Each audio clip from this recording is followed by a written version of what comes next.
السلام عليكم ورحمة الله تعالى وبركاته. مرحبا بكم في هذا الفيديو الجديد على قناة إلكترونوزاسيس. اليوم إن شاء الله سنشرح كيفية استعمال غسالة صحون بوش. لا تنسوا الاشتراك في القناة ودعمونا بالضغط على زر لايك، ولا تنسوا الانضمام إلى صفحتنا على الفيسبوك. ستجدون رابط الصفحة أسفل هذا الفيديو.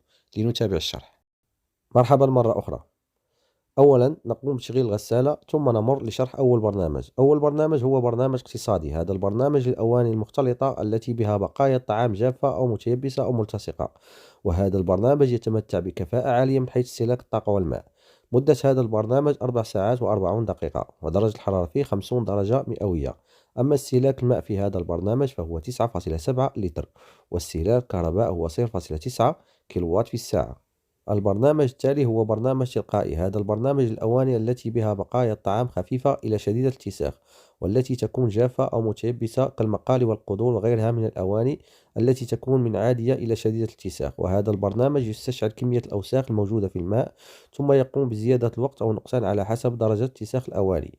مدة هذا البرنامج 2 ساعات و20 دقيقة، ودرجة الحرارة فيه من 45 درجة مئوية إلى 65 درجة مئوية. أما استهلاك الماء في هذا البرنامج من 7 لتر إلى 14 لتر، واستهلاك الكهرباء هو من 0.9 إلى 1.4 كيلووات في الساعة.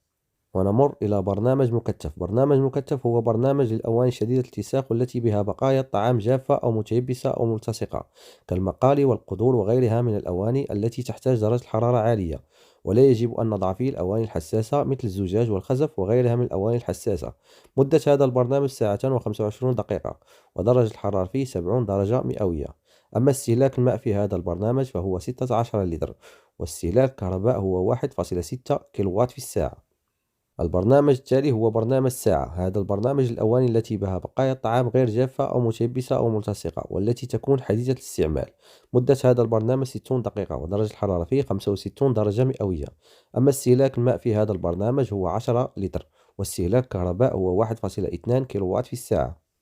ونمر إلى برنامج سريع. هذا البرنامج للأواني التي بها بقايا الطعام غير جافة أو متيبسة أو ملتصقة، والتي تكون حديثة الاستعمال، وهذا البرنامج لا توجد فيه مرحلة الشطف النهائي.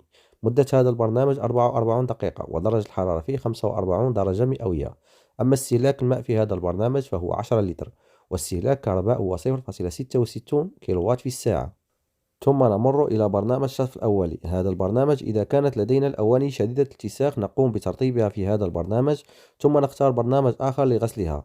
أما إذا ضغطنا على نفس الزر لمدة 3 ثواني فإننا نقوم باستخدام خاصية الفافوري، والتي سنشرحها في فيديو آخر إن شاء الله. بعدما قمنا بشرح البرامج نمر إلى الأزرار. الزر الأول هو زر تأخير التشغيل. هذا الزر يمكنك من ضبط الغسالة على الوقت الذي تريد أن تشتغل فيه الغسالة. مثلا إذا قمت بضبط الغسالة على ساعة فإن الغسالة ستشتغل بعد مرور ساعة، أو إذا قمت بضبط الغسالة على ساعتين فإن الغسالة ستشتغل بعد ساعتين. الزر التالي هو زر يمكنك من ربط الهاتف مع الغسالة للتحكم في الغسالة عن بعد، وهذه الوظيفة سيكون لها فيديو في القناة قريبا إن شاء الله. أما الزر الذي يليه فهو زر النظافة الفائقة أو التعقيم. بالضغط على هذا الزر فإن درجة الحرارة ترتفع داخل الغسالة لأقصى درجة ممكنة، والحفاظ على هذه الدرجة إلى أطول فترة ممكنة للحصول على نظافة فائقة. الزر التالي هو زر الشطف الإضافي. هذا الزر يقوم بزيادة دورة الشطف إضافية في مرحلة الشطف النهائي قبل الدخول في مرحلة التجفيف للحصول على نتيجة جيدة، وهذا الزر لا يشتغل مع جميع البرامج. ونمر إلى زر تسريع الوقت. هذا الزر يمكنك من تقليل من وقت البرنامج من 20 إلى 60% من وقت البرنامج على حسب البرنامج الذي قمنا باختياره، وهذا الزر سيحقق لك أفضل نتائج التجفيف والتنظيف في مدة قصيرة، وهذا الزر لا يشتغل مع جميع البرامج. الزر التالي هو زر التنظيف الذاتي. بعد مرور فترة من الوقت لاستعمالك للغسالة تتكون ترسبات داخل الغسالة، وسيضيء لك هذا الزر. بعدها يجب عليك الضغط على هذا الزر واترك الغسالة تقوم بإزالة الترسبات الموجودة بداخلها. وإذا قمنا بالضغط على نفس الزر لمدة 3 ثواني فإننا نقوم بتفعيل قفل لوحة التحكم على الأطفال، وإذا أردنا إلغاء القفل نقوم بالضغط على نفس الزر لمدة 3 ثواني. وآخر زر هو زر البدء والإيقاف. نختار البرنامج الذي نريد غسل فيه الأواني، ثم نضغط على هذا الزر لبدء الغسالة بغسل الأواني، وإذا أردنا إلغاء البرنامج الذي قمنا باختياره نضغط على نفس الزر لمدة 3 ثواني حتى تقوم الغسالة بتصريف الماء الموجود في داخلها وتقوم بإلغاء البرنامج. أرجو أن تكونوا استفدتم من هذا الفيديو. لا تنسوا الاشتراك في القناة ودعمونا بالضغط على زر لايك، ولا تنسوا الانضمام إلى صفحتنا على الفيسبوك. ستجدون رابط الصفحة أسفل هذا الفيديو.